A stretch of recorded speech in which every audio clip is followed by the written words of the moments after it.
لا حول ولا قوة إلا بالله العلي العظيم. بسم الله الرحمن الرحيم. الحمد لله رب العالمين، والصلاة والسلام على سيد المرسلين أبي القاسم محمد وعلى الطيبين الطاهرين المعصومين المظلومين المطلبين الميامين الذين أذهب الله عنهم الرجس وطهرهم تطهيرا. سيما الإمام المنتظم والحجة الثاني شهدت اللهم له الفرج بلانة الله إلى أعدائهم أجمعين من الأزل إلى الأبد. أما بعد فقد قال الله عز وجل في كتابه المبين وقرآنه المتين وقرآنه المجيد. بسم الله الرحمن الرحيم. أفتؤمنون ببعض الكتاب وتكفرون ببعض؟ وقال كم من فئة قليلة غلبت فئة كثيرة بإذن الله والله مع الصابرين. 1447 ہجرہ کے ایام ازا کا یہ دوسرا عشرہ، اس کے ویک اینڈ کی آج آخری تقریر ہے، اور میری مجلس سے پہلے جو کچھ کہا گیا، شاید دعائے کومینٹ کا ایک جملہ اسی حوالے سے ہے کہ کم من ثناء جمیل لست اہلا لہ اشقا. پروردگار میری کتنی تعریفیں تو نے لوگوں کی زبان پہ جاری کر دی ہیں جس کا میں اہل بھی نہیں ہوں اور حقدار بھی نہیں. مجھے تو یہ لگ رہا تھا کہ شاید یہ مجالس سرکار سید الشہداء کے بارے میں نہیں ہے بلکہ یہ صادق حسن کے بارے میں ہے. تو میں نے کہا یہ غلط فہمی دور کر دوں. یہ مومنین کا احترام ہے، یہ عزت ہے جو انہوں نے مجھے دی، لیکن میں ہمیشہ سے ایک بات کر پائے، اور وہ یہ ہے کہ ہمارے یہاں انڈیا پاکستان کے مزاج ہے، یہ حوضہ انڈیا میں نہیں. ہو سکتا ہے کہ حوضہ انڈیا کے علاوہ پھر عراق میں یا ایران میں بھی ہو، لیکن حوضہ انڈیا میں یہ نہیں. اور انڈیا اور پاکستان کا مزاج یہ ہے کہ جس کو کوئی کرسی یا عہدہ مل جاتا ہے وہ اس سے چمٹ کے بیٹھ جائے، اسے اپنی جگہ خالی نہیں کرتا. چاہے نظام کوئی بھی نظام ہو، اگر آپ حکومتی لیول پہ دیکھیں، بادشاہت کا نظام ہو، جمہوریت کا نظام ہو، آمیریت کا نظام ہو، کوئی بھی نظام، اور چاہے آپ چھوٹے پیمانے پر کہیں دیکھ لیں. ہمیں ہمیشہ سے اس کا قائل ہوں کہ دنیا کا نظام اللہ نے بنایا ہے کہ ایک نسل جاتی ہے، دوسری نسل اس کی جگہ آتی ہے، اور جانے والی نسل کی ذمہ داری ہے کہ آنے والوں کو پروموٹ کریں، ان کو انکریج کریں، اور پہلے دن ہی یہ نہ ہو کہ مجھے ابھی نیا نیا آیا ہے اس کا ہم کمپیئر کریں وہ جو پیک پر پہنچا ہوا. تو اب میرا زمانہ تو ختم ہو گیا، ختم ہوئے بھی بہت پرانا زمانہ گزرا. برکت کے لیے ممبر پہ آ جاتا ہوں، ورنہ نہ میرے پاس کہنے کے لیے کوئی بات ہے، نہ کوئی میرا انداز ایسا ہے کہ لوگ بار بار سنیں. پھر بھی لوگوں کی محبت ہے، یا یہ کہیے کہ وہی لوگ تعریف کرتے ہیں جو خود میرے ہی زمانے کے اتنے بزرگ ہیں کہ ان کا بھی زمانے چلا گیا. نئی نسل، ہمارے نئے علماء، نئے مبلغین، اب یہ ان کے لیے. البتہ اس حوالے سے خرابی ہے جو میری مجالس کا عنوان تھی اصل. جو نئے آنے والے ہیں نا، ایک خرابی ہے، وہ وہی میرا اصل عنوان ہے، اس پہ میں اب شروع کر رہا ہوں. البتہ میں نے 2 دن یہ اعلان کیا کہ نیکسٹ ایئر ایام 40 یہ 40 کی تاریخیں میں یہاں پڑھوں گا، لیکن اب میں انتظامیہ سے بھی ریکویسٹ کر رہا ہوں اور خود بھی جا کے سوچوں. اچھا، میں تو کمنٹ کر چکا ہوں، میں اپنا وعدہ توڑتا نہیں ہوں جب تک مجبوری نہ ہو، لیکن سوچوں گا. اور وہ یہ ہے کہ انتظامیہ سے میری ریکویسٹ ہے کہ ریکنسیڈر کریں اپنی انویٹیشن کو اس وقت کا مجمع دیکھ کر. بس اتنی سی بات ہے. تو میرے لیے تو خیر کوئی مسئلہ نہیں ہوگا، لیکن میں اپنی طرف سے وعدہ نہیں توڑنا چاہتا. ہم دونوں میوچل بیٹھ کے اس چیز پہ تیار ہو جائیں کہ ہاں بھائی، کیا اتنی دور سے آنا اور اتنی تکلیف، خیر تکلیف تو آپ کے لیے نہیں اٹھا رہا ہوں، آقا حسین کے لیے، لیکن مجھ سے بہتر ہوگا کوئی نہ کوئی اٹھائیں گے، ان کو کیوں نہ بلائیں گے. اب آ جائیے اصل موضوع پر، لیکن اس سے پہلے کہ میں اصل موضوع پہ بات آگے بڑھاؤں، کل رات کے حوالے سے 2-3 چیزیں، کوسچن آنسر سیشن تھا تو لوگوں کے بہت سے سوال رہ بھی گئے تھے. 2-3 چیزیں ایسی تھی کہ جو بہت اصرار کے ساتھ پوچھی گئی تھی. بعد میں مجھے اندازہ ہوا کہ یہ سوال بہت جلدی میرے پاس آئے تھے، میں نے اس اس وقت تھوڑا ڈیلے کیا تو ٹائم پورا ہو گیا. ایک دو چھوٹی سی باتیں, 2-3 مسئلے.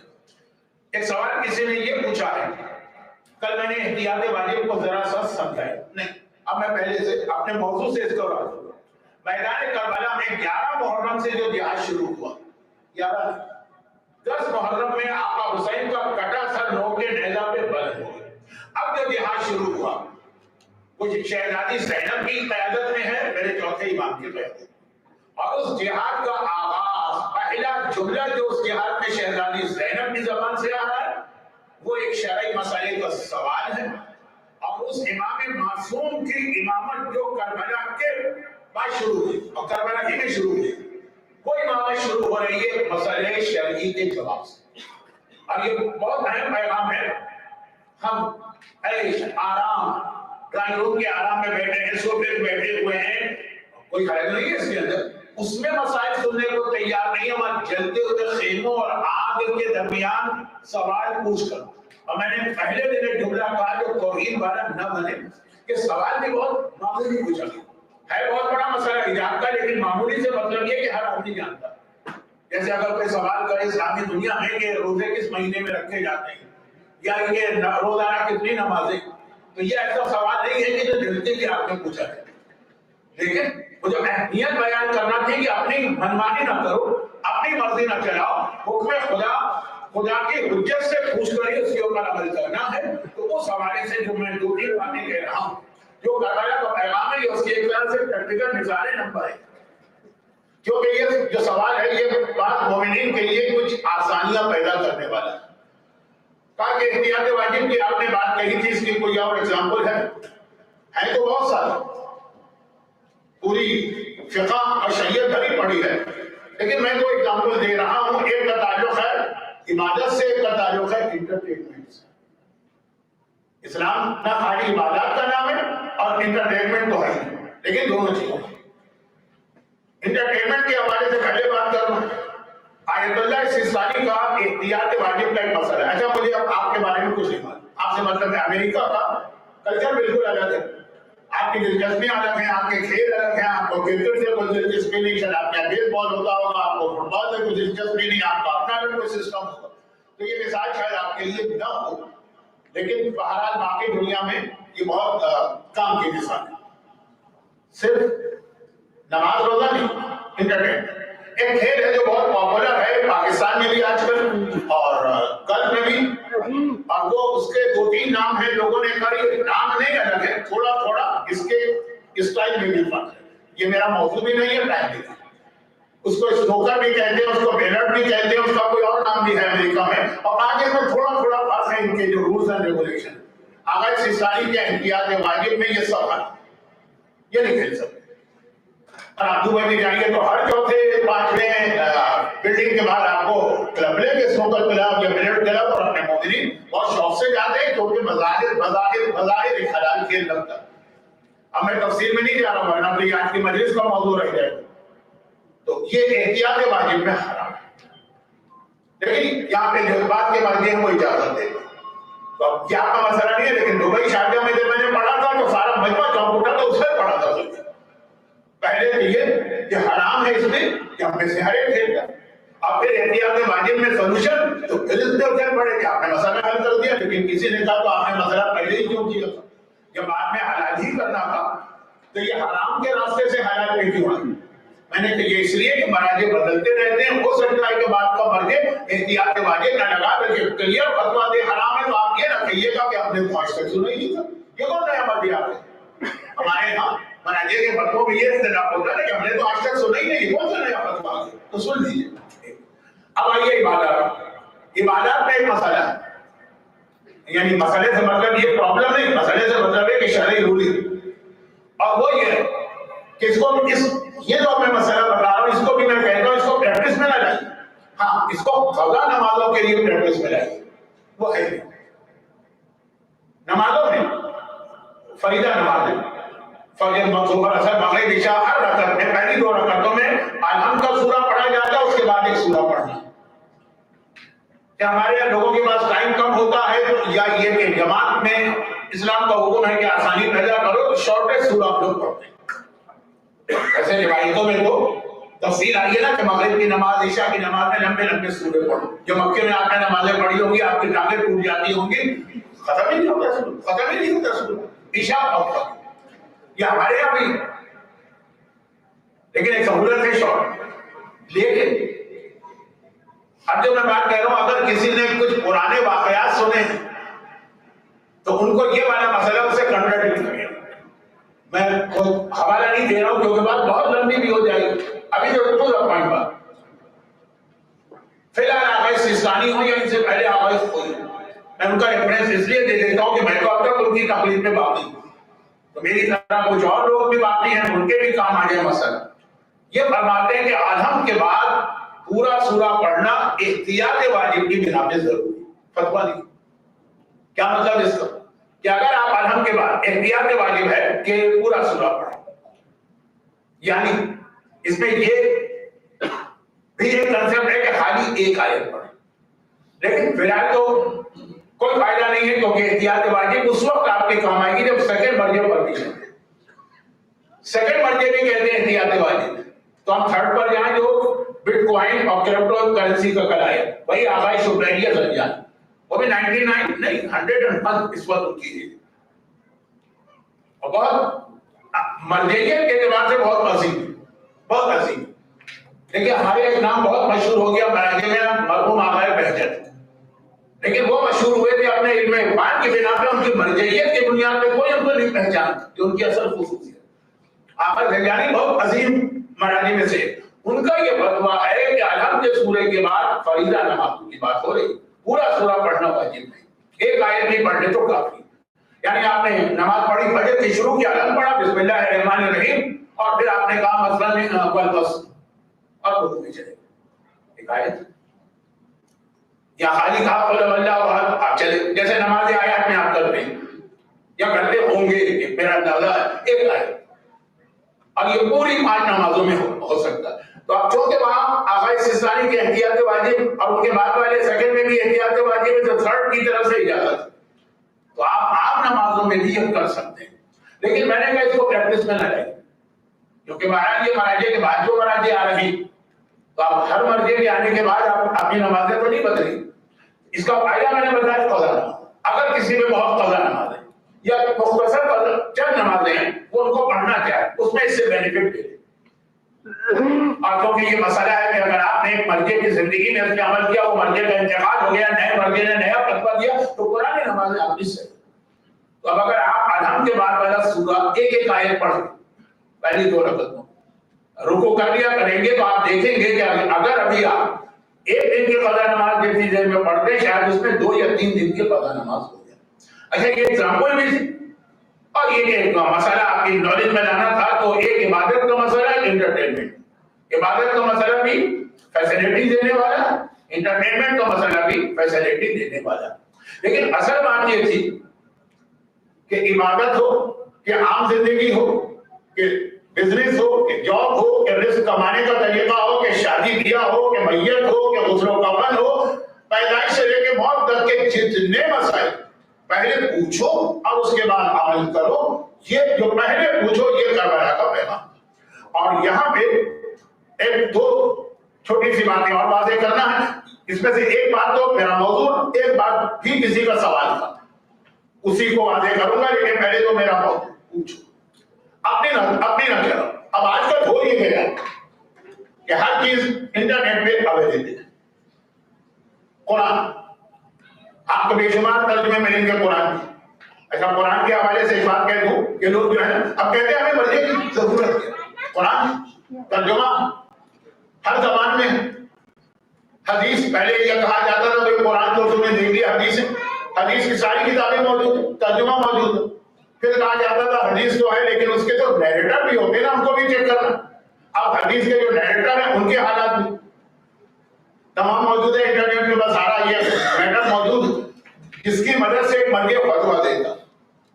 اب یہ جو نیکسٹ اسٹیپ آئے گا نا کہ سارے جو میٹر وہاں پر ہے جس کی مدد سے وہ فتویٰ دے رہا, تو یہ تو ہمارے ہاتھ میں بھی.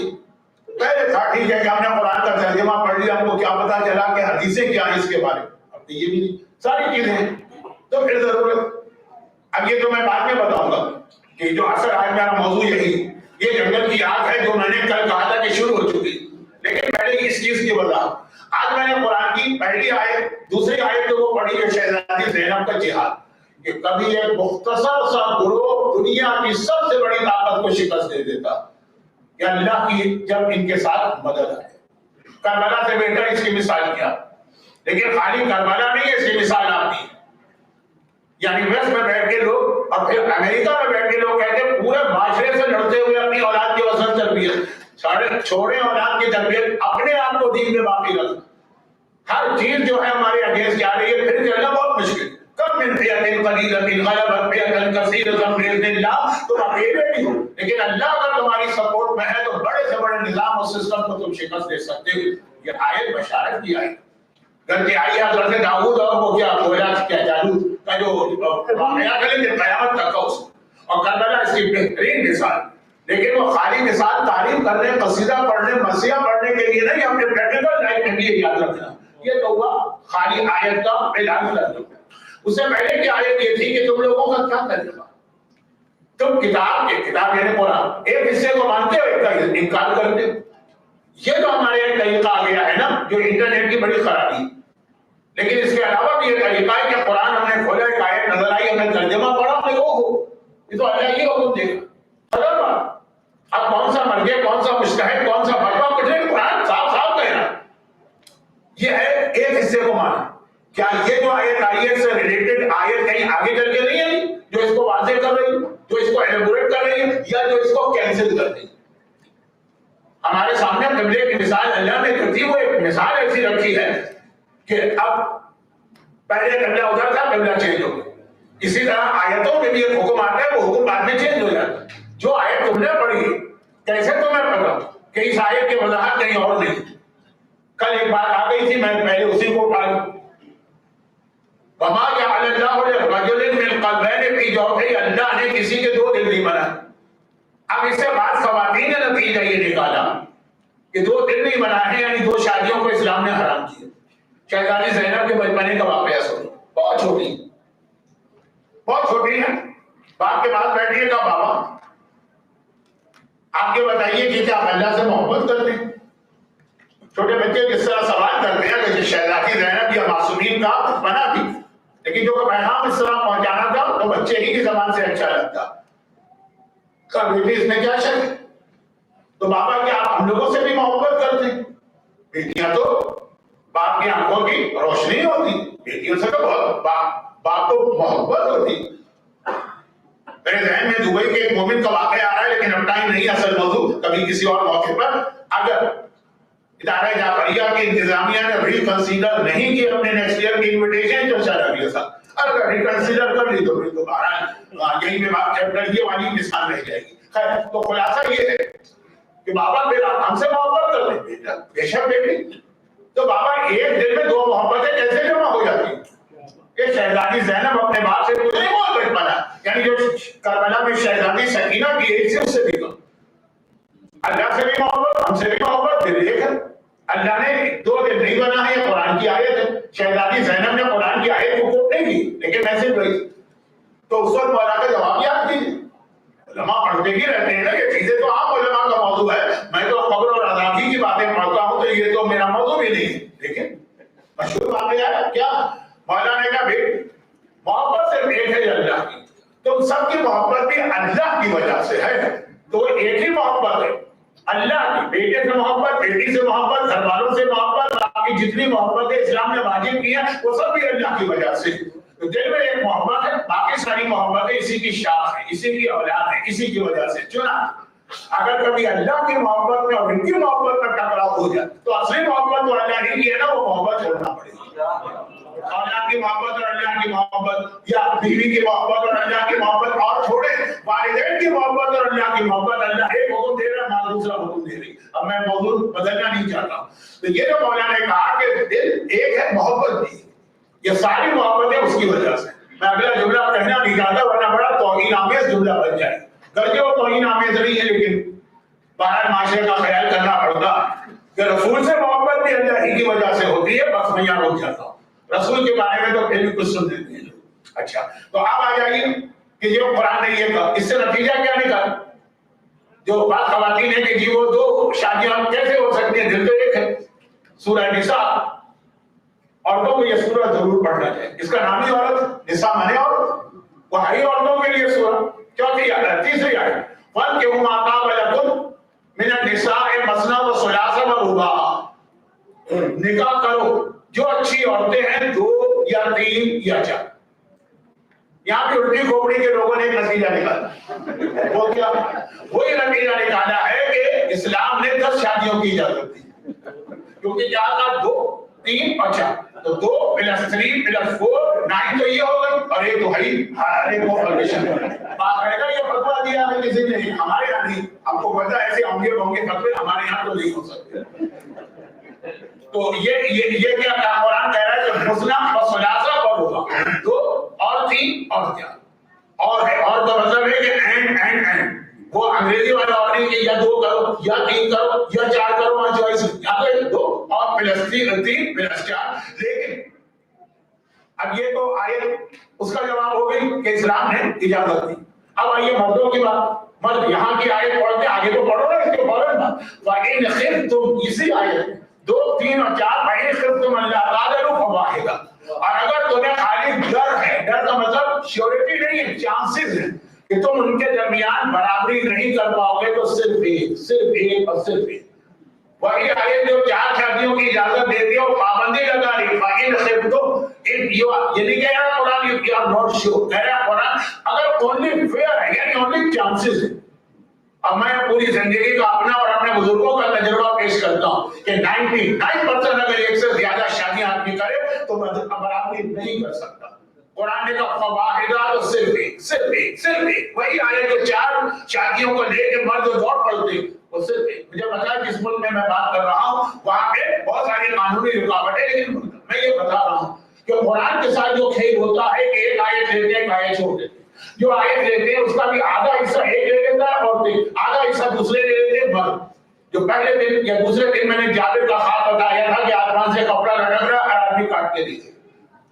تو اگر آپ کہیں گے کہ یہ جو قرآن نے شرط لگائی ہے کہ ایک، اگر تم عدل نہ کر سکو تو اتنی ساری جو لوگ دوسری شادیاں کرتے ہیں، میرے حساب سے وہ سب غلط کرتے ہیں، صرف ایک جگہ گنجائش.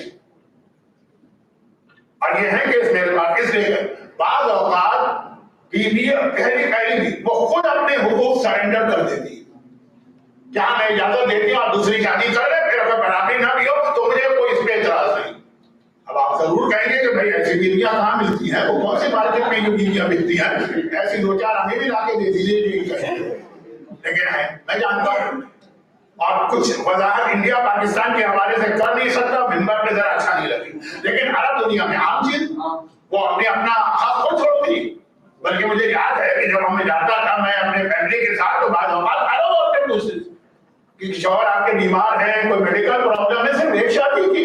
وہاں اس نے خود اپنے گھر میں ماں کو دیکھا کہ 4 ماں نے اس کی خالوں کو دیکھا، پھوپھیوں کو دیکھا، تو اس کے لیے کام چیز. خیر میں جب کہاں میں کہیں بیٹھ گئے واپس آتا تو خلاصہ یہ ہے کہ قرآن بھی اس طرح سمجھ میں نہیں آتا.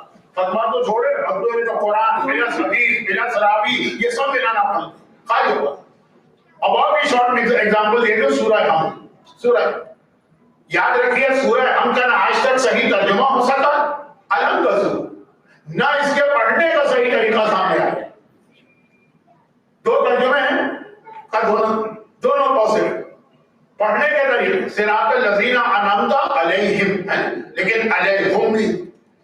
اگر میں پڑھ دوں نماز میں صراط الذین انعمت علیہم، آپ کہیں گے کہ یہ تو غلط نماز پڑھا رہے. نہیں، ایلے میں نہیں کہے گا، جیسی نماز پڑھا دو، جو پڑھا دو، جس کو جو نظر آیا اس کو مصلی میں کھڑا کر دیا. ایلے کا مطلب پورا اپنا کا نہیں، سوائے چنشر یہاں تو کوئی کرائیٹیریا ہی نہیں. لیکن ویسے باہر صراط الذین انعمت علیہم ہے تو علیہم بھی.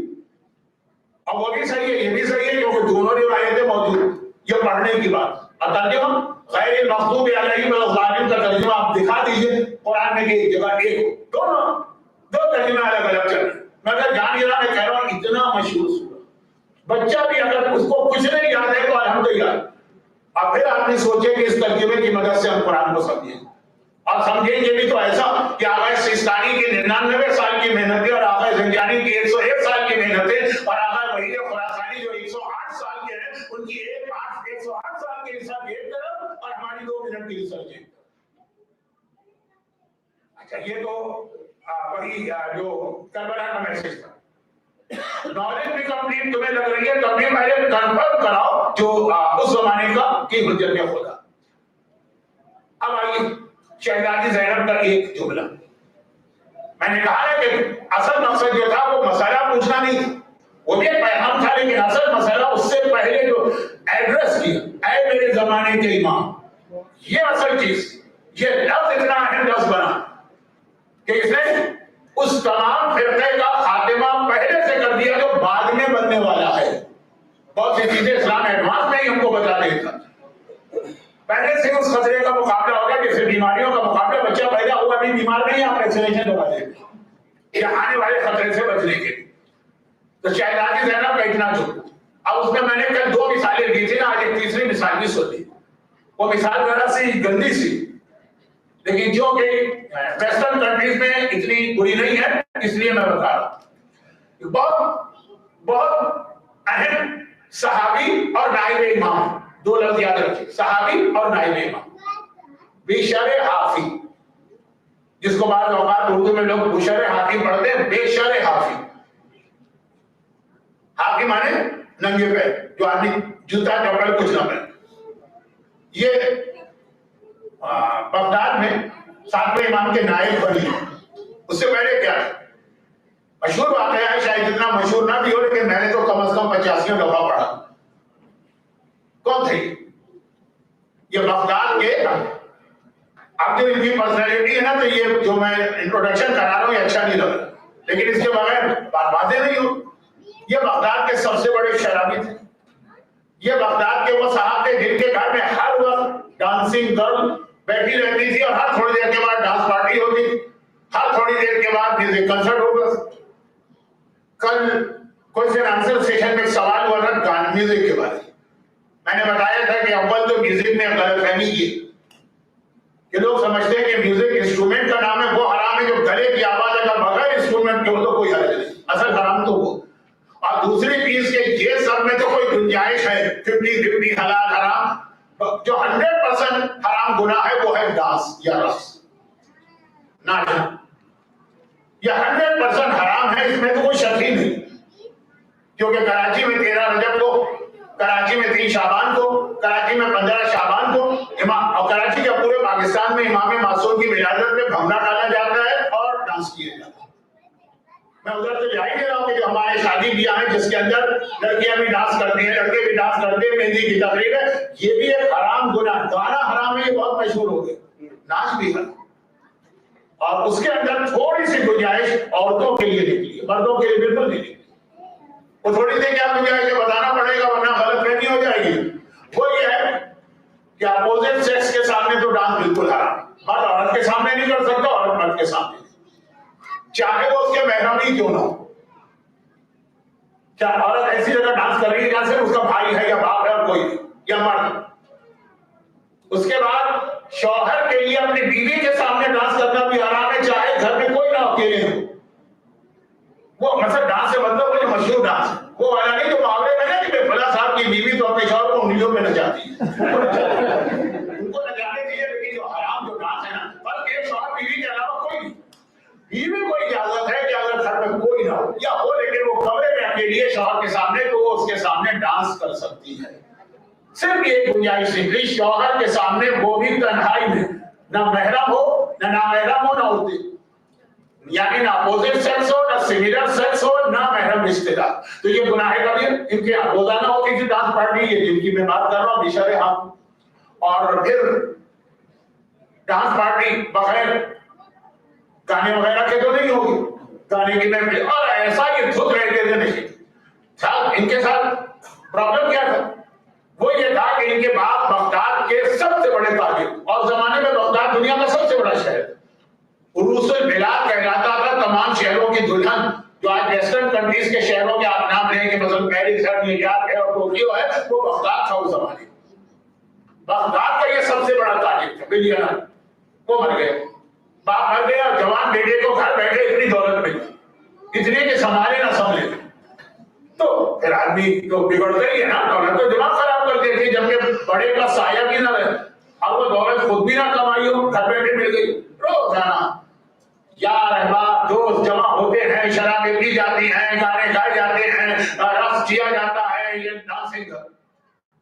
اسی میں ایک دن کا واقعہ ہے کہ شام کا وقت تھا، مغرب کا ٹائم ہو رہا تھا، مسجد سے اذان کی آوازیں آ رہی، لیکن ان کو کیا کرو، مسجد کیا، اذان کیا، نماز کیا، یہ تو صحیح نہیں، اسلام کیا ہے یہ، اور ان کا پورا ان کا گھر اس کے پیچھے کی جو گلی تھی، یہ یہاں نہیں ہوتا ہوگا، کراچی میں اس کو گندی گلی کہتے ہیں، جو گھروں کے پیچھے ہوتی ہے، جس میں گھر کا کوڑا وغیرہ سب باہر پھینکا جاتا ہے، تو اس میں عام طور پہ لوگ نہیں جاتے ہیں وہاں، سوائے اس کے کہ کسی کو جلدی ہو، شارٹ کٹ کہیں جانا ہو۔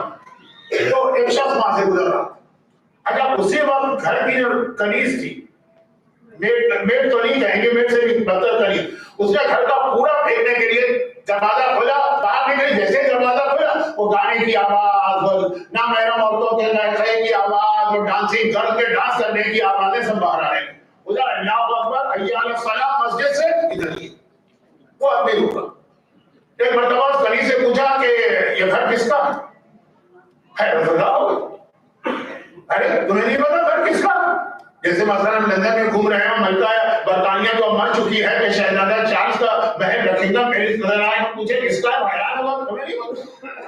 ہم آگرہ سے گزر رہے ہیں، تاج محل ہمارے سامنے، ہم پوچھے کس کا ہے، وہ حیران ہوا، یہ کوئی گزرے کی چیز ہے، قریب حیران ہوا۔ کہا کہ یہ پورا بغداد جانتا ہے، یہ بشر کا گھر، جو بغداد کا سب سے مالدار آدمی تھا جس کا بشر کا گھر، اس نے کہا یہ تمہارا یہ بشر ہے، یہ آزاد ہے کہ غلام؟ اور حیران ہو کہ میں نے کہا وہ بغداد کا سب سے مالدار آدمی ہے، وہ کسی کا غلام کیوں نہیں لگا، وہ آزاد ہے۔ اس آدمی نے کیا کہا، کیا طور طریقے بھی آزاد لوگوں کے لگ رہے ہیں، ایسا لگ رہا ہے کہ وہ حساب کتاب سے بھی آزاد ہو گیا، قیامت کے عذاب سے بھی آزاد ہو گیا، اللہ کی پکڑ سے بھی آزاد ہو گیا، جہنم سے بھی آزاد ہو گیا۔ اب یہ کہیں گے وہ آگے بڑھے، کل اس گھر میں آ گئی۔ اب وہاں جو بشر تھا، شرابی کا غصہ بڑا خطرناک ہوتا ہے کہ اس کو غصہ، بشر کی نگاہ پڑی، کہا میں نے تجھے گھر کے کام کے لیے رکھا ہے، گلی میں لوگوں سے باتیں کرنے کی، اتنی دیر کیوں باتیں کر رہی؟ کہیں اس کام نے کوڑے زنجیریں یہ ساری سزائیں ملتی ہے۔ گھبرا کے کہا کہ نہیں میں باتیں نہیں کر رہی تھی، اس نے آپ کے بارے میں اتنا توہین آمیز جملہ کہا کہ میں برداشت نہیں کر سکتی۔ پوری کہانی سنا، اس نے پوچھا آپ آزاد ہے کہ غلام؟ میں نے کہا آزاد۔ بشر کے ہاتھ میں شراب تو جہاں میں شراب پیے رہتا تو کیا جواب دیا اسے؟ کنیز نے جملہ دوہرا دیا۔ کبھی ایسا ہوتا ہے کہ آپ کسی کو پورا قرآن سنا دیں اور ٹس سے بس نہیں ہو، اور یہ اپنی بات نہیں کر رہا ہوں، انبیاء کی بات کر رہا ہوں۔ رسول خدا ابو جہل کو پورا قرآن سنا رہے ہیں، ابو جہل پہ کوئی اثر ہو رہا ہے؟ رسول سے بہتر قرآن پڑھنے والا کون ہے، اور قرآن سے بہتر کلام کیا؟ اور کبھی ایسا ہوتا ہے کہ معمولی سے بچے کی ایک چھوٹی سی بات کسی کو چینج کر دیتی۔ ہمارے بڑے مزے کا واقعہ ہے بچے کا، لیکن ٹائم نہیں۔ تو خلاصہ یہ کیا وہ جملہ شراب کے نشے میں چور، وہ جملہ سنا کے آنے والے نے کہا کہ شاید یہ خدا کی پکڑ سے بھی آزاد ہے، حساب کتاب سے بھی آزاد ہے، عذاب خدا سے بھی آزاد ہے۔ دل میں ایسا تیر کی طرح کہ شراب کا جام اٹھا کے دیوار پہ اس نے مارا، دوڑتا ہوا چلا، اور جو جلدی تھی نا جوتے بھی نہیں پہنے، دیکھا کہ ہاں گلی کے کارنر پر وہ آدمی کھڑا، دوڑ کے قدموں پہ گرا، کہا تیرے جملے نے میری آنکھیں کھول دی۔ اب مجھے قیامت کی یاد آ گئی ہے، میں تیرے ہاتھ پہ توبہ کرتا ہوں، آئندہ گناہ نہ کروں۔ تو ہے کون؟ تعارف کرایا، انا موسیٰ بن جعفر القاضب، یعنی میں امام محمود سے قاضب علیہ الصلوۃ والسلام۔ یہ ہمارے سامنے اب اتنا بڑا رتبہ ہوا کہ امام نے کسی کو بغداد میں اپنا نائب بنا، نائب امام بنا، اور وہ بھی ڈائریکٹ امام کے حکم سے نائب بنا۔ کہاں سے کہاں پہنچا، کون سے شرابی، کون سا وہ ڈانسنگ گھر میں بیٹھنے والا، کون سا وہ میوزک کنسرٹ کرنے والا، کہاں پہنچ گیا نائب امام۔ لیکن اس کے بعد زندگی میں جوتے نہیں پہنے، ننگے پیر، اسی لیے لقب پڑا حافظ۔ کیوں نہیں پہنتے جوتے؟ کہا جب میں نے امام کے ہاتھ میں بیعت کیجیے اور کہا تھا فرزند رسول، اب جس حالت میں آپ کے ہاتھ میں بیعت کر رہا ہوں، مرتے دم تک کسی حالت میں رہوں گا، اپنی حالت چینج نہیں کروں۔ ہوتا ہے نا بہت سے لوگ توبہ کرتے ہیں پھر چینج ہو جاتے ہیں 2 دن کے بعد۔ تو اب میں جوتا پہنتے ہوئے بھی ڈر رہا ہوں کہیں جوتا پہننے کو حالت کا چینج نہ کہا جائے، میں اسی حالت میں مرنا چاہتا ہوں۔ اب اس کے بعد کی چیز جو ہے نا، یہ بہت زیادہ کنفرم تو نہیں ہے لیکن کرامات اولیاء میں لکھی ہے، اور وہ یہ ہے کہ اس کے بعد یہ اچھا اس میں پیغام ہمارے 2 پیغام۔ نمبر 1 یہ ہے کہ امام معصوم فرماتے ہیں کیا وقت یاد رکھنا جتنے چاہے گناہ کر لو دولت ملنے کے بعد جیسا تمہارا دماغ خراب، لیکن اللہ کی گرفت ہے، حساب و کتاب ہے، ہر عمل کا جواب دینا ہے، قبر میں جانا ہے، قیامت میں اللہ کے سامنے کھڑے رہنا، اور جہنم بھی ہے۔ اب کتنا ہی تمہیں رحمت خدا اور شفاعت معصومین مل جائے، دعائے کمیل کا جملہ تاہما عذاب کا مزہ گزرنا ہو، وہ عذاب کا مزہ ہی اتنا خطرناک ہے، خالی ہلکا سا عذاب کی ہمارے قریب آ جائے ٹچ بھی نہ ہو تو آدمی مر جائے، لیکن عذاب خدا کی تو عجیب حالت ہے۔ عید کی نماز میں آپ کو ایک آیت سنائی جاتی ہے، ثم لا يموت فيها ولا يحيا، عذاب خدا وہ ہے کہ آدمی نہ مرتا ہے نہ جیتا ہے، اتنا سخت عذاب کہ مر جائے، لیکن موت کے بعد تو مرنا بھی نہیں ہے کہ جیتا بھی نہیں ہے۔ اور دعائے کمیل میں ہے جو ہے مولا نے جو فریاد کی ہے نا، کیا خدا کیا تجھ بندوں کو عذاب دے گا، یہ دے گا، اس میں کیا جو ہے ان بندوں کو عذاب دے گا جو عذاب کا مزہ چل چکے، تو اتنا عذاب تو آئے گا اگر اعمال ایسے، اب وہ بھی شفاعت معصومین کی وجہ سے، ورنہ تو اگر فل پلیٹ عذاب آ جائے تو کون بچ سکتا، لیکن ایک تو پیغام کے کہ انسان آنکھیں کھول کے دیکھے مرنا ہے ایک دن، اور پھر اس طرح سے مرنے سے، اور دوسرا یہ کہ بشارت ہے، بڑے سے بڑا گناہگار سچی توبہ کر لے تو خالی گناہ معاف نہیں ہوتا، اتنا بڑا اس کا رتبہ ہو جاتا ہے کہ وہ نائب امام بنتا ہے، اور یہ بھی اس کے بعد کا جو ہے اس کے بعد عام سی چیز ہو گئی کہ بختار پرانے زمانے میں ٹرانسپورٹ جو تھی تو یہ گاڑیاں بسیں کاریں وغیرہ تو تھی نہیں، ٹرانسپورٹیشن جانور تھے سارے، سائنس نے جانوروں کا سارا بوجھ اٹھا کے مشینری میں ڈال دیا، بس یہی کیا ہے سائنس نے، پہلے گھوڑے خچر اونٹ، اب جب یہ سڑکوں میں چلتے یہی تو جو ان کے جسم کی غلاظتیں ہیں پیشاب وغیرہ باقی چیزیں وہ جانور یہاں کی جیسے میں نے دیکھا کام سے چیزیں جو کتے لے کے چلتے ہیں، کتنے باتوں کا سڑکیں اور پارک وغیرہ گندے ہوتے ہیں قوانین ہونے کے باوجود، تو یہ عام سی حالت ہے، لیکن ان کے بارے میں مشہور کہ اب بغداد کے جانور سڑکوں کے اوپر کوئی غلاظت نہیں پھیلاتے، جہاں راتوں میں باندھا جاتا ہے، جہاں سے صبح آتے ہیں، اس زمانے میں کوئی پائلٹ ٹریننگ نہیں تھی، میں نے سنا ہے کہ یہاں تو کتوں کو بھی شاید پائلٹ ٹریننگ دی جاتی ہے، اس کے باوجود کتا تو ہوتا ہی ہے نا، تو بات یہ ہو رہی ہے کہ جانور جیسے سڑکوں میں غلاظت ختم۔ ایک شخص ایک مسئلہ لے کے بہت دور سے ان سے ملنے آئے، کیونکہ لائے گئے وہاں جیسے ہم لوگوں کو کوئی مسئلہ پیش آتا ہے نظر چلے جاتے ہیں، تو بہت بڑا مسئلہ وہ ان سے ملنے آئے، بغداد پہنچا، رات کو وہ سویا اپنے مسافر خانے، صبح نکلا۔ اچھا بغداد کے دو حصے ہر ایک کو پتا ہے، ایک کو کازمین کہتے ہیں، ایک کو بغداد کہتے ہیں، بیچ میں دریا گجرات، اور رات کے وقت دریا جو ہے وہ بند ہو جاتا، اس کا راستہ پل ہے وہ بند کر دیا جاتا تھا بعض اوقات، جو ساتویں امام کی میت جہاں رکھی گئی، تو پیشہ رہتے ہیں بغداد، یہ آگے ٹھہرا تھا کازمین، صبح نکلوں گا اور پل کراس کر کے بغداد میں جاؤں گا، تو جیسے ہی گھر سے باہر نکلا دیکھا لوگ رو رہے، کیوں رو رہے ہیں؟ کہ آج پیشہ کا انتقال ہو گیا۔ اچھا تمہیں کیسے پتا؟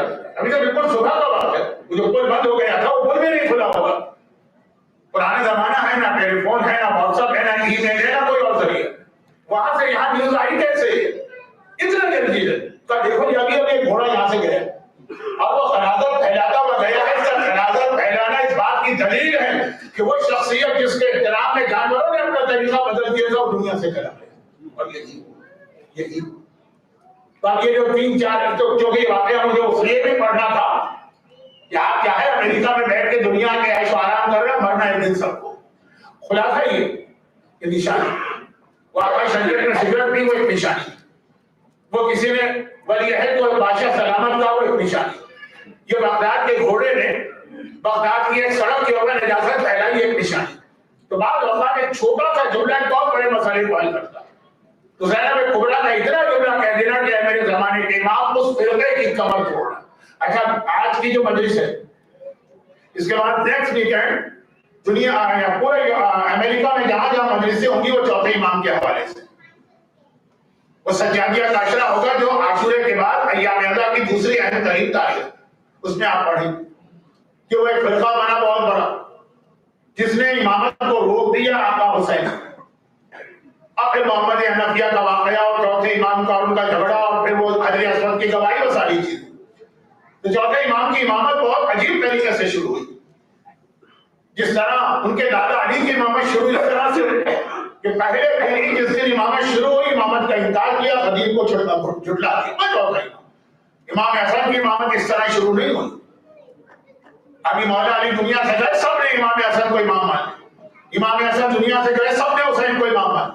ایک علی کی امامت، ایک چوتھے امام، وہ بڑے علی ہیں، یہ چھوٹے علی۔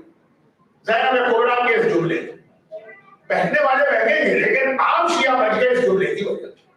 اور یہ جملہ جو تھا، جو میں نے عرض کیا نا کہ اب جو بات ہے کہنے والا کہ ہمارے یہاں ایک غلط کنسپٹ ہے، جو میں نے کل بھی چھٹے امام کے حوالے سے عرض کیا۔ اور وہ غلط کنسپٹ کیا ہے؟ ہمارے یہاں یہ ہے، یہ پوری میری ایک تقریر ہے لیکن وقت تو اتنا نہیں ہے، وہ یہ ہے کہ اگر آپ امام کے زمانے میں ہوتے نا تو بہت سارے پرابلم سے بچ جاتے۔ یاد رکھیے ہمارا امام کے زمانے میں نہ ہونا بہتر، ہر امام کے زمانے میں، یعنی کربلا کے بعد کی بات کروں، اب کربلا سے پہلے جو تھے مومن وہ تو پھر جس ظلم و ستم کا نشانہ بن رہے ہیں، جو امام حسن سے سلو نامے پہ دستخط کرائے گئے، معاویہ نے دستخط کیے، اس کے بعد جو مظالم اس میں شیعہ نے حیدر کرار میں ڈھائے، اور اس کو ایک ایڈوانٹیج یہ مل گیا، گھر کا بیدی لنکا ڈھائے۔ اب یہ تو اردو والے بھی نہیں سمجھتے، تو انگلش والے کیا سمجھتے؟ اسے ایک ایڈوانٹیج یہ ملا کہ مولا علی کا سب سے زیادہ اپنے آپ کو چاہنے والا جو شو کر رہا تھا شیعہ، سب سے زیادہ مولا کے کلوز تھا، وہ ہو گیا اس کا ساتھ۔ ایک ایک شیعہ کو جانتا، تقیہ سے کام نہیں چلے، وہ ایک ایک کو جانتا۔ وہ تو مولا کا اتنا قریبی ساتھی تھا کہ مولا نے اسے اپنی خلافت میں بصرے کا گورنر بنایا۔ مولا کا ایک اصول، غلط گورنر برداشت نہیں ہے۔ معاویہ سے اصل اختلاف یہاں سے شروع ہوا جب انہوں نے معاویہ کو ہٹا دیا کہ نہیں تم غلط گورنر ہو، علی اپنی حکومت میں برداشت نہیں کرے، اس کو گورنر اب بصرے کا۔ اب بعد میں کس طرح سے معاویہ نے اس کو بہلا کر پسرا کر اپنے ساتھ ملا لیا، کون؟ ابن زیاد کا ملعون باپ زیاد ابن ابی۔ چاہیے نہج البلاغہ میں آپ دیکھیں گے وہ جو ایک پارٹ 2 ہے نا، مولا کے زیاد کے نام کئی خط ہیں، لیکن ہیڈنگ کیا ہے؟ گورنر بصرہ زیاد کے نام مولا کا خط، گورنر بصرہ، گورنر بصرہ۔ ایک شیعہ کو میں جانتا، آپ تقیہ کریں تو آپ کیسے کرے گا؟ وہ تو کل آپ کے ساتھ اٹھتا تھا، بیٹھتا تھا، مجلسوں میں آتا تھا، محفلوں میں آتا تھا۔ جو کبھی مدینے آتا ہے مولا کے رائٹ ہینڈ بیٹھتا ہے، جب مولا کوفے گئے تو کوفہ اور بصرہ تو قریب قریب۔ خیر، تو اتنے مظالم حسین، اور حسین کے بعد کیا ہوا؟ گمرے۔ ہر امام کے دور میں جھوٹے امام خاندان اہل بیت سے ڈھونڈ کے بنائے، باہر سے بنائیں گے تو کبھی شیعہ نہیں مانے، گھر سے بنائیں گے شیعہ کنفیوز ہو جائے گی، یہ بھی امام کا بھائی ہے، وہ بھی امام کا بھائی ہے، یہ بھی امام کا بیٹا ہے، وہ بھی امام۔ آج اگر آپ غلط مجتہد کی تقلید کر لیں، اگر آپ نے جان بوجھ کے نہیں کیا، بھولے سے کیا یا صحیح ججمنٹ نہیں کر سکے تو کچھ بھی نہیں، اور اگر جان بوجھ کے غلط تقلید کیے تو آپ صرف گناہ گار ہو۔ آپ نے تقلید ہی نہیں کی تب بھی آپ گناہ گار، لیکن اگر آپ نے غلط امام کو امام مان لیا تو گناہ گار نہیں آنے، آپ نکل گئے دائرے تشیع سے اور نکل گئے آپ آخرت کی نجات سے۔ اس پر یہ امتحان۔ تو چوتھے کے بعد یہ ہو، خالی چوتھا نہیں، اس کے بعد بھی یہ سلسلہ چلتا رہا۔ میں سب کے نام دوں گا تو بہت لمبی بات ہو جائے گی۔ یہ بڑا جو فارمولہ دشمنان اہل بیت نے استعمال کیا، کربلا میں دیکھا تلوار چلانے سے کام نہیں چلے، تلوار چلا کے ان کو شہید کرتے ہیں کہ مظلومیت کو کم من فئۃ قلیلۃ غلبت فئۃ کثیرہ بن جاتی ہے۔ اب گھر کے اندر سے آدمی تو اور اتنا کنفیوژن کریٹ کرو، اسموک جسے کہتے ہیں کہ شیعہ فیصلہ نہ کروا، یہ صحیح ہے، یہ صحیح ہے، یہ صحیح ہے، صحیح۔ چھٹے امام کا میں نے کل بتایا نا کہ 80% شیعہ رہے تھے، لیکن خالی چھٹے نہیں، اس کے بعد بھی اس سے پہلے۔ اب یہ فارمولہ استعمال کیا جا چکا ہے آلریڈی تاریخ۔ اب آگے رہی 21 سینچری، تشیع نے ایک نئی طاقت پکڑی، کس وجہ سے پکڑی ہے وہ بتانے کا فی الحال نہ وقت ہے نہ یہ مناسب فور۔ ایک نئی طاقت بن کے تشیع ابھری۔ اب یہ تشیع کا خاتمہ کرنا، بہت مظالم کر لیے ہیں لوگ۔ مثلا اگر میں اپنے ملک کی بات کروں تو پہلے تو وہی طریقہ اختیار کیا جو کربلا کا تھا، پارا چنار ہو کے کوئٹہ ہو کے کراچی ہو کے لاہور ہو کے پنجاب ہو کے سندھ ہو، جہاں دیکھی آپ یہاں بیٹھ کے تو فاتحہ پڑھتے پڑھتے تھک گئے۔ جب وہ زمانہ جو گزرا 15 سال، میتیں اٹھاتے تھے دشمنان اہل بیت. اور زیادہ تر اس میں جوان شہید ہو رہے تھے. جوانوں کی شہادت صدمہ بھی لے کے آتی ہے اور مورل کرپشن بھی لے کے آتی ہے. تاکہ جوان بچیاں بیچاری بیوہ ہو گئی ہیں, چھوٹے چھوٹے یتیم بچے ہیں. کچھ باتیں میں کہنا نہیں چاہتا, پھر بھی بہت شہداء کی بیواؤں نے بہت کنٹرول سے کام کیا. اگر کوئی اور قوم ہوتی تو پتہ نہیں کتنا مورل کرپشن پھیل جائے. آپ نے تو یہاں کے ایک شہید ہو گئے, فاتحہ پڑھ لو, کچھ ڈونیشن جمع کر کے بھیج دو, 60 بچوں کو پال, اور ایک 500 1000 ایک دن میں مرے. میڈیا بھی تو کوئی خبر نہیں دیتا تھا. لیکن یہ سب دیکھنے کے بعد کیا نتیجہ نکلا کہ آج خود پاکستان کے سپاہ صحابہ کہتی ہے کہ اتنی طاقتور تشیعیت تو پاکستان میں کبھی نہیں تھی جتنی آج ہوگی. اور اس کے بہت ساری دلیلیں ہیں لیکن وہ بیان کرنے کا میرے پاس وقت نہیں. تو اب انہوں نے وہ فارمولہ استعمال کیا یہ 1400 سال پہلے کا کہ جب تلوار چلا کے ہم نے شکست کھائی, بلکہ ہماری تلوار چلانے سے یہ لوگ اور اسٹرانگ ہو گئے. میں ان کا جملہ دو رہا. کون؟ آل محمد. تو کیا طریقہ اختیار کیا؟ جھوٹے امام, اسپرٹ, لوگوں کو کنفیوز کرو. ان کا مقصد جھوٹے امام کو امام بنانا نہیں تھا. ان کا مقصد تھا عام شیعہ کو کنفیوز کرنا, اس کو امام مانیں گے اس کو مانیں. آج آپ کو 12 اماموں کے نام یاد ہے, اس زمانے میں نہیں تھی. آپ کہیں گے حدیث تو ہے جس میں رسول نے 12 اماموں کے نام بتائے, جابر ابن عبداللہ انصاری, وہ حدیث سارے کو نہیں بتائی گئی تھی, بہت مخصوص لوگوں تک محدود تھی. عام شیعہ سے مطلب کون؟ امام کے شاگرد, امام کے صحابی, امام کے ساتھ اٹھنے بیٹھنے والے. اب یہ طریقہ آج اختیار کیا گیا, ان کو کنفیوز کرو, ان کو سیدھے راستے سے. وہ طریقہ تو فیل ہو گیا تلوار چلا کے. میں نے تو خالی پاکستان کی مثال دی ہے کہ پاکستان نہیں ہے نا, پوری شیعہ دنیا میں آپ دیکھیں گے جو اسلامی دنیا میں جہاں جہاں شیعہ کیا طرف ٹائم خون کے سمندر سے ہم لوگ گزرے, کتنے لاشیں اٹھائیں, لیکن آپ دیکھا وہ ناکامی ہو. اب مثلا صدام اور عراق, کیا کثرت چھوڑی صدام نے عراق, لیکن کتنی طاقتور ہو گئی تشیع عراق کے, اور ممالک نام دینے کا فائدہ بھی نہیں ہے اور ٹائم بھی نہیں. تو آپ بتائیے اب وہ طریقہ کیا؟ اسپرٹ کا طریقہ کیا؟ جھوٹے مرضی ہونا. جو میں دیکھ رہا ہوں نا, جنگل کی آگ لگ چکی. اس وقت عرب دنیا کا جتنا وہابی میڈیا اور جتنے گمراہ شیعہ میڈیا, بڑے بڑے چینل ہیں جو شیعوں کے کھولے گئے, اور کبھی حیران ہوتے ہم لوگ کہ چینل چلانا آسان نہیں ہوتا بغیر ایڈورٹائز کے. اور چل رہے اور کتنے سارے, ایک بھی نہیں. اور سب میں ایک مسئلہ ڈسکس ہو رہا کہ آغا سیستانی کے انتقال کے بعد کیا کرنا. اتنا یہ اس وقت ڈسکشن کا عراق کے اچھا کہ صحیح کچھ چینل ہیں یا میڈیا آؤٹ لیٹ ہے, وہاں بھی یہی مسئلہ ہے کہ آغا سیستانی کے بعد کیا ہوگا. انتظار ہو رہا کہ آغا سیستانی کو پروردگار نے اتنی لمبی عمر عطا کی اور بلیسنگ ان ڈسگائز. نہیں شاید میں غلط انگریزی بول گیا, میری انگریزی میں مت جائیے. تو خلاصہ یہ ہے کہ کبھی دشمن برائی کرتا ہے, اس میں اس کی برائی تو ہے, اس میں کوئی فائدہ نہیں ہوتا. پنجابی کا ایک محاورہ ہے, ہوگا تو کوئی نہ کوئی پنجاب کا یاد ہے, لیکن کوئی یہ محاورہ یہ کہ کبڑا کیا ہنج بیگ کہتے کبڑا, کسی نے اس کو لات ماری نا تو وہ ٹھیک ہو, اس کی خبر ٹھیک ہو. تو وہ جو لات ماری تھی نا وہ تو اس نے ماری تھی اس کو غصے میں, لیکن وہ اس کی لات کبڑے کو ٹھیک کر گئی ہے. یہ پنجابی کا محاورہ ہے, اس کے کچھ الفاظ شاید بدل گئے. صدام نے کیا کیا؟ صدام نے وہ کیا تھا جو 6 اور 7 امام کے زمانے میں ہوا. کیا بعض خلفاء امام معصوم پہ ہاتھ ڈالتے ہوئے گھبراتے کربلا کی وجہ کہ امام کو بہت بڑی پرسنالٹی, امام کے شاگرد ہیں ان کا خاتمہ کر. جب یہ سب مر جائیں گے تو امام کے اور امت کے بیچ میں کوئی جو کنیکشن ہے نا وہ ٹوٹ جائے. صدام نے یہ کیا کہ جو صف اول کے مراجع تھے ان پہ ہاتھ نہیں ڈالے کیونکہ بہت بڑا ہنگامہ, ان کو اور بہت ٹارچر کی, قسم پہ ٹارچر کی. سب کے بیٹے مارے گئے. جوان بیٹے کا لاشا اٹھانا بوڑھے باپ کے لیے آسان کام نہیں ہوتا, لیکن مرضی کوئی طرح رکھا ہے کیونکہ اگر ہم کو اطلاع مل جائے کہ مثلا آغاز کوئی کو شہید کر دیا کہ ہنگامہ ہوگا, ہمیں اطلاع ملی ان کے بیٹے کو شہید کر دیا, بیٹے تو بہت سو کے مارے اور یہ ہوا. تو اب وہ خالی میں یہ عرض کر رہا ہوں کہ پیچھے ان کے بھی پڑا, لیکن ان کے دوسرے درجے ان کے بعد کے جو مراجع جو مرجع بنتے ان سب کا خاتمہ کر. اب میں نام بھی لوں گا تو آپ کہیں گے کہ نام تو ہم نے سنے, یہ سارے نام وہ ہیں جو آغا سیستانی سے علم میں بہت زیادہ تھے اس وقت. اور یہ بہت اس کے لیے 2 چیزیں اس کی بہت کامن تھی. ایک نجف کربلا روڈ کے اوپر آئل ٹینکر سے ایکسیڈنٹ کرا دیا.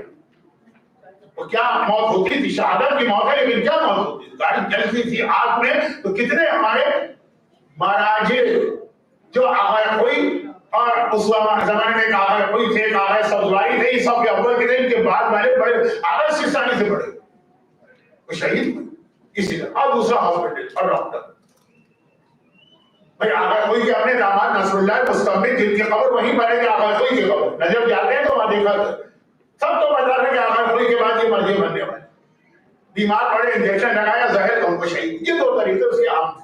یہ سارا بیان کرنے کی ضرورت نہیں. آپ میں سے بہت سے لوگ اس زمانے میں یہاں اس حالت میں تھے کہ آپ کو کربلا کی اطلاع مل رہی تھی، لیکن اس نے سب کا خاتمہ یہ مرجعیت ختم ہو جائے گی. یہ بڑے بڑے مراجع تھے، کوئی 90 سال کا ہے، کوئی 95 کا ہے، 2-4 سال میں مر جائیں گے نا. اس کے بعد خلا ہو جائے گا. شیعت کے دین ہو جائے گی. اگر نیچرل طریقے سے حالات چلتے تو آغا سستانی جو مرجع بنے کم از کم 15 سال بعد بنتے کم سے کم.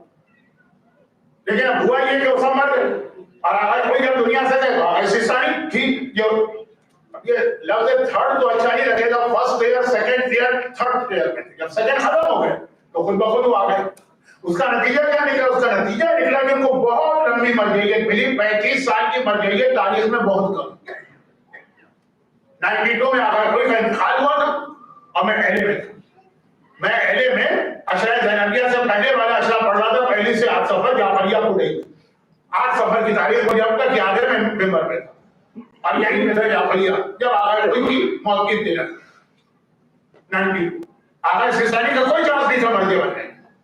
لیکن چونکہ وہ دوسرے جو مراجع تھے جو اس کے بعد کے آغا کوئی کو سب مر چکے شہید ہو لیں گے مر نہیں تو خود بخود. اب اس کے نتیجے میں 35 سال یہ 35 سال سے بڑا فائدہ ہوا. کیونکہ اگر مرجعیت 10 سال کی ہوتی تو اس 10 سال میں مرجع چینج ہوتے اور اتنی دنیا میں چینجز آ رہی تھی شیعت کے اندر کہ لوگ سمجھ نہیں پاتے. ابھی ایک مرجع کو اسٹیبلش ہونے میں ٹائم لگتا. 35 سال کی وجہ سے آغا سستانی کی شخصیت اتنی اسٹیبلش ہو گئی تھی آلریڈی کہ دنیا میں جتنے بھی حالات پیش آ رہے ہیں آغا سستانی کی مرجعیت پہ کوئی سوال کرنے کی ہمت کسی میں نہیں. کچھ نے کیا تھا مقتدہ صدر جیسے نے سب ناکام ہو صرف اس وجہ سے کہ اتنا لمبا ان کو ٹائم پیریڈ ملے. ان کے بعد کیا تیاریاں آپ یاد رکھیے کہ اتنا کنفیوژن ہوگا اتنا آپ کو پاگل کیا جائے گا کہ جو لوگ تقلید کو نہیں مانتے یا کر رہے ہیں لیکن ڈھرمل ہیں مطمئن نہیں ان کو ایک بہانہ مل جائے گا. ان کی تو ہے ان کا بھی نام آ رہا ان کا بھی نام آ رہا ان کا بھی نام آ رہا ان کے بھی فلائر آ رہے ہیں ان کا بھی ایڈورٹائز ہو رہا وہ تو ایسے ہی چھوڑ دی. لیکن جو مذہبی لوگ صحیح معنوں میں تقلید کرنا چاہتے ہیں کنفیوز بیٹھے کہ کس کی تقلید کریں کیونکہ آج کے زمانے میں میڈیا پتہ شہرت اسی کو ملے گی جو میڈیا کے اوپر اپنا صحیح ایڈورٹائز کر سکے یا پبلک ریلیشن. تو صحیح مرجع کبھی کرے گا نعوذ باللہ ممکن ہے غلط کرے. بھائی اگر آج انٹرنیٹ کے اوپر گوگل میں آپ جائیے تو وہاں آپ کو ملے گا فرسٹ مرجع فرام نارتھ امریکہ جو مشتہر بھی نہیں ہے مرجع تو چھوڑ. لیکن ہمارے بچے جانتے ہیں آسٹریلیا میں بیٹھتے بچے جاتے ہیں گوگل کے اوپر اینی مرجع ان ویسٹرن کنٹریز فوراً پہلے وہ نام آتا ہے جو مشتہر بھی نہیں ہے مرجع تو چھوڑ. اب اسی کے اوپر اتفاق کرتے ہیں کیونکہ آج کل تو ہر چیز کا سورس یہی گوگل. اور یہ تو کچھ نہیں ابھی آغا سستانی کے ہوتے اور آغا شیخ فیاض کے ہوتے اور آغا وحید خراسانی کے ہوتے اور آغا شبیری زنجانی کے ہوتے اور حیدر کے ہوتے جب یہ نام آ رہا تو خدا نہ کرے کہ یہ دنیا سے جائیں گے. یہ وہ سوال ہے جو لوگ امام سے پوچھتے تھے مولا جب آپ دنیا سے جائیں گے تو کون امام ہو. یعنی بدتمیزی کا سوال نہیں ہے یہ پہلے سے تیار. امام بتاتے چھٹے امام کا مشہور واقعہ ہے نا کسی نے پوچھا مولا آپ کے بعد کون امام ساتھ میں امام ہو. بکری کے بچے کو لے کے آ گئے وہ کھیلتے ہوئے اور اس سے کہا کہ اس جدی للہ اللہ کے آگے سجدہ کرو یہ آگے میرے بعد امام. یا وہ جو سراج ابو سراج کا جو واقعہ ہے کہ اس نے جا کے ساتویں امام سے پوچھا مولا آپ کے بعد کون امام. وہ ساتویں امام ابھی دنیا میں آئے 2 ہفتے کے. تو چھٹے نے کہا یہ گہوارے میں لے کر تو مولا میں اس سے بات کر سکتا ہوں کرو یہ امام بات کی 2 ہفتے کے ساتویں امام 2 ہفتے جواب دیا اور کہا کہ تمہارا ہر عمل اچھا ہے ایک عمل بہت برا. تم نے اپنے بیٹے کا نام ایک دشمن اہل بیت کے نام پہ رکھا. سمجھ آئی وہ کیا نام ہوگا. خیر باقاعدہ جو واقعات ہے نا کہ لوگ پوچھتے تھے آپ کے بعد یہ کوئی بدشگونی، کوئی نحوست، کوئی بددعا، کوئی بری چیز نہیں. تو آپ مرجعیت کے حوالے سے کیا یہ جو صفحے اول کے مراجع دنیا سے جائیں گے تیاری ہے ساری کی ساری. اور اتنا اچھا اب وہ جو اس وقت کی تیاری ہے نا وہ ابھی سے شروع ہو گئی. پوری شیعہ تاریخ میں مرجعیت کے خلاف اتنا پروپیگنڈا کبھی نہیں ہوا جتنا اب ہو چکا. اب اس پروپیگنڈے کا نتیجہ یہ کہ ابھی تو وہ ویل اسٹیبلش مرجع کہ سب کچھ کہہ لیجیے لیکن جو کہ ان کی پوری پرسنالٹی 100 سال جن کی زندگی ہماری آنکھوں کے سامنے. 100 سال کوئی چھوٹی مدت نہیں ہوتی. 2 سال 4 سال 5 سال آدمی پبلک کے سامنے ان کو بے وقوف بنا کے جا سکتا ہے لیکن 100 سال آسان نہیں ہے. پھر بھی اتنا پروپیگنڈا ہوتا تو آپ جو بالکل ایک نئے مرجع آئیں گے جن کا نام ہی آپ نے کبھی نہیں سنا ہو. ہر چیز سارے طریقے اختیار کیے جا رہے ہیں. کبھی مرجعیت کے اوپر، کبھی نظام خمس کے اوپر، کبھی قرآن و حدیث کے خلاف فتویٰ دے رہے ہیں، کبھی یہ ہے کہ اہل بیت کے فضائل کو نہیں مانتے ہیں. یہ پروپیگنڈا اتنا کبھی نہیں. یہ ہوگا ہی نہیں. اور پازیٹیو کیا ہو رہا ہے؟ پازیٹیو مطلب پازیٹیو نہیں، وہ یہ ہو رہا ہے کہ فیس بک، واٹس ایپ، یوٹیوب اور یہ میڈیا استعمال کر کے ایسی پرسنالٹیز کو سامنے لایا جا رہا ہے.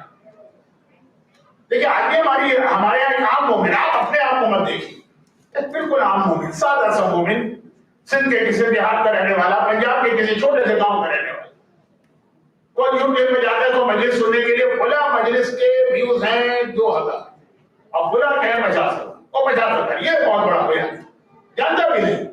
لیکن آپ بھی صحیح، آپ بھی کہیں گے 50,000 ویوز. میں اپنا ایک فلم دیکھ رہا تھا، کوئی ویوز تھے، اس میں 3 ویوز تھے. میں نے سوچا تیسرا تو میں بھی بناؤں گا. میں ابھی دیکھ رہا ہوں، سچی بات بتا، صرف 3 تھے. 3 میں ایک تو جب میں نے کلک کیا تو میں ہو گیا. کون سے میں ڈھونڈ رہا تھا کہ کہاں سے میں ان کو ڈھونڈوں کہ کون ہے یہ. تو اب یہ ہے کہ معیار تو یہی ہے نا ہمارے جو عام بچے. آج کی دنیا ایسی ہے نا کہ آج کے بچے بھی آپ کے پاس کم رہتے ہیں، انٹرنیٹ پہ زیادہ رہتے ہیں. جو بہت ہی مذہبی لوگ ہیں، میں ان کی بات نہیں کر رہا، میں ان جنرل کہہ رہا ہوں شیعہ کی کیا ہے.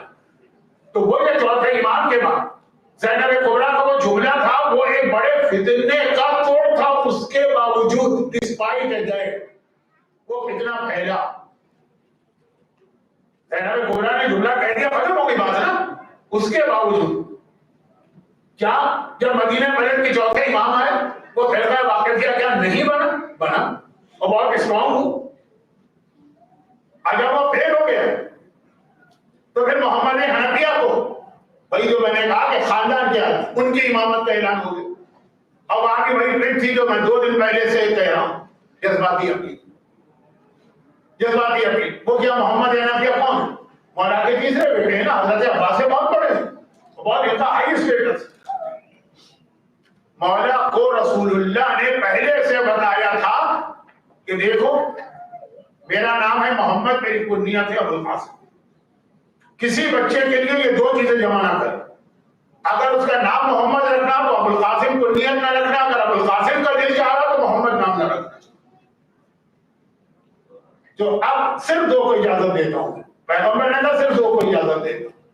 ایک ہے تمہاری نسل میں آخری امام ہوگا، ہمارے زمانے کے امام، ان کی کنیت ان کا نام. اور ایک تمہارا ایک بیٹا پیدا ہوگا، اس کو اجازت دے محمد ہے. جو نائب حسین تھے، آقا حسین جب مدینے سے چلے تو اپنا وصیت نامہ لکھ کے انہیں کو لے کے گئے. وہ جو آپ سنتے ہیں کہ میں امر بالمعروف کے لیے جا ان کی امامت. اچھا اور امامت کیا دلیل ہوئی؟ مولا علی کے بعد ان کا بڑا بیٹا امام بنا، ٹھیک بنا. جب وہ شہید ہوئے تو ان کا بیٹا امام نہیں بنا، ان کے بعد والا بھائی بنا، ٹھیک ہے. تو اب جب حسین شہید ہوئے تو ان کا بیٹا نہیں بنے گا، ان کے بعد والا بھائی بنے. تو وہ حسنین کے ذریعے سے سلسلہ کا یہ بھائیوں میں چلے. محمد حنفیہ کی امامت کو کتنے بڑے بڑے لوگوں نے مانا. پھر بعد میں جب حجر اسود کے بعد جا کے گواہی دلوائی گئی، جو میرے بعد قابل احترام خطیب آنے والے یہ واقعہ وہ سنائیں گے کیونکہ چوتھے امام کی مجالس میں یہ واقعہ ضرور پڑھا جائے. میں کہہ رہا ہوں کہ زینب کبریٰ کے اتنے جہاد کے بعد بھی جب یہ سب ہوا تو حکومتیں جب کوئی سازش کرتی ہیں تو وقتی طور پہ جو کامیابی. آج تو کوئی زینب کبریٰ جیسی پرسنالٹی بھی نہیں، بہت ہوشیار ہے. سلسلہ شروع ہو چکا ہے مرجعیت کے خلاف، ہر طرح سے پروپیگنڈا ہو رہا ہے. یہ پروپیگنڈا کرنٹ مراجع کے خلاف کم ہے ان کے خلاف، لیکن مقصد یہ کم ہے، مقصد ہے ان کے بعد والے کسی مرجع کو مرجع نہیں رہنے. اب جیسے کل ہی کسی نے مجھ سے کہا کہ مولانا یہ جو آپ نے نام لیا آغا شبیلی زنجانی، ہم نے تو کبھی سنا ہی نہیں، جبکہ اتنی بڑی شخصیت ہے کہ ابھی بھی کئی علماء ہیں جو یہ کہتے ہیں کہ ان کا علم آغا سیستانی سے بھی زیادہ ہے۔ علماء کی بات کر رہا، عوام کی بات نہیں کر رہا، اتنی بڑی شخصیت، اور اس کے باوجود لوگ کہتے ہیں ہم نے تو نام ہی نہیں سنا، اگر وہ کرنسی اور بٹ کوائن کرنا ہوتا تو اتنا نام بھی ان کا نہیں آتا تھا، اتنے بیلسٹر۔ اب جو اس کے بعد کے بڑا جیس سیکنڈ، ان کے نام تو پتہ ہی نہیں ہوں گے، آپ ایک ادھر سے کھڑا ہوگا ادھر سے کھڑا ہوگا، کھڑا کیا جائے گا میڈیا استعمال کر، بہت احتیاط کا ہوگا۔ اب اس کے بعد ہمیں کرنا کیا ہے؟ ایک تو مرجعیت سے چمٹ گئے، وہ زینب کبریٰ کا پیغام، یہ میرے زمانے کا امام ہے، یعنی جو حجت خدا اس کو نہ چھوڑو، جو مہاراجے اس وقت ہے تو ان سے، اور اس کے بعد پھر کچھ دینی تعلیم حاصل کریں کہ مرجع کا سلیکشن کیسے ہوتا ہے اور کیسے ہم کو پتا ہوتا ہے یہ مرجع۔ ہاں یہ یاد رکھیے، یہ سب کے باوجود ہر مرجع کے بعد جو بالکل نارمل حالات میں دنیا میں نا، اس وقت بھی 4-6 مہینے 1 سال کا کنفیوژن رہتا ہے، جب کوئی ایسی سازشیں نہیں تھی تب تھی کلیئر ہونے میں کہ 2-3 بڑے بڑے عالم ان میں سے کس کا علم زیادہ۔ اب یہ تو کسی بیلنس یا ترازو میں جا کے تو نہیں بولا جاتا ہے، پھر اس میں ریسرچ کرنا وہ تو رہے گا، لیکن اب جو میں بات کہہ رہا ہوں وہ یہ، وہ بڑے بڑے علماء کو نہیں تولا جائے گا، بلکہ ایسے ایسے جھوٹے بنائے جائیں گے، اور اس سے باہر یہ بہت بڑا خطرہ ہے، کیونکہ ایک دفعہ مرجعیت کا دامن ہاتھ سے چھوٹ گئے تو غیبت امام میں ہمارے پاس اپنے اور اپنی اولاد کے پروٹیکشن کا کوئی ذریعہ۔ اور بس باتیں بہت تھی، لیکن کیونکہ وہ 2-3 باتیں اس میں اور بھی بتانا تھی، لیکن اب وقت نہیں رہا، تو ایک بار پھر ریکویسٹ ہے، لیکن اب تھوڑا سا اس وقت مجمع کو دیکھ کے یہ ریکویسٹ واپس لینے کو دل چاہ رہا ہے۔ شروع میں نے کہا تھا کہ ریکنسیڈر کیجئے نیکسٹ ایئر کے انویٹیشن کی، لیکن اس وقت کا مجمع کچھ اور تھا، بہرحال اب کچھ معقول تعداد میں مومنین نظر آئے۔ غلط فہمی ہوگی، زندگی میں پہلی مجلس سے آج تک میں نے کبھی مجمع دیکھ کے فیصلہ نہیں کیا، نہیں چاہیے میں آگے، بہت اچھی بات ہے، نہ کرتی بہت اچھی بات، لیکن انتظامیہ کا دل ٹوٹ جاتا ہے نا، اس لیے میں نے کہا اپنی بات تو نہیں۔ خلاصہ یہ کہ اگر انتظامیہ مجھے صرف ایک وہ آدمی دے دے کہ جو مائک لگا کے باہر چلا جائے تب بھی میرے لیے دینا، تو پاکستان کا سے بات کرو،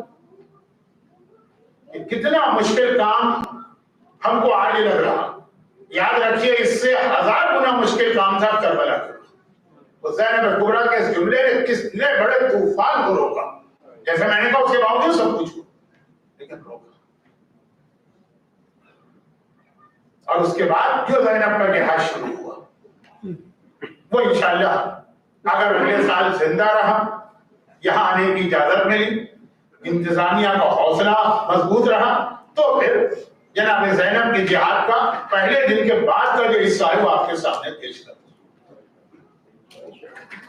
لیکن یہ جو اتنا بڑا جہاد یہ کربلا سے ایک حوالے سے کربلا سے بھی بڑا، میں نے پہلے دن بھی کہا تھا کہ میں کون ہوں جج کرنے والا، میری اوقات کیا ہے، میری حیثیت کیا، تو آقا سجاد کا جملہ الشام الشام الشام، وہ جملہ ہم کو بتاتا، کربلا کربلا کربلا نہیں کہا، الشام یہ نہیں کہا کہ صرف شام ہے کربلا نہیں، مولا زیادہ بڑا امتحان کہا تھا الشام الشام،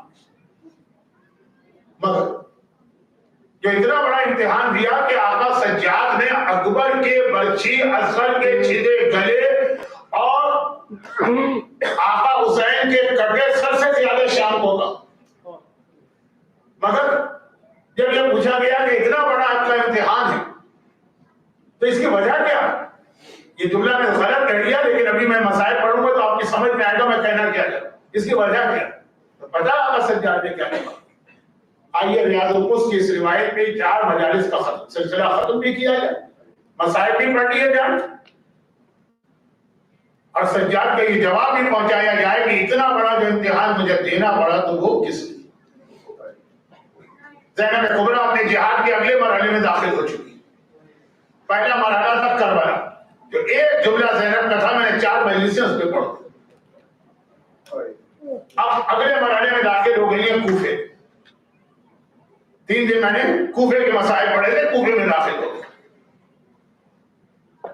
مگر ابھی کربلا کے جہاد کا ایک مرحلہ باقی، وہ سجاد کو آگے مکمل کرنا.